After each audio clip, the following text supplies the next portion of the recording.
معیار تقویٰ اور پرہیزگاری ہے۔ مرد اور عورت ہونے میں کوئی فرق نہیں ہے خدا کے سامنے۔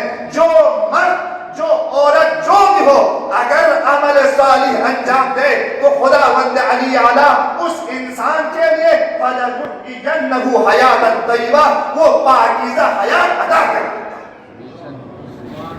اس حیات کی منزل پر اس کو پہنچا دیتا ہے۔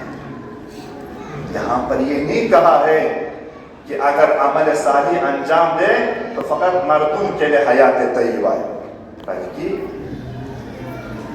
من عمل صالحا من ذکر او انثی، کہیں اشتباہ نہ ہو، کہیں یہ سوال ذہن میں نہ آئے یہ مردوں کے لیے ہے، نہیں، خدا کے سامنے مرد اور عورت کا کوئی معیار نہیں ہے۔ معیار کیا ہے؟ ان اکرمکم عند اللہ اتقاکم، جس کے پاس تقوی ہے وہ خدا کے پاس عزیز ہے، با کرامت انسان ہے، با شرف انسان ہے۔ شرط کیا ہے؟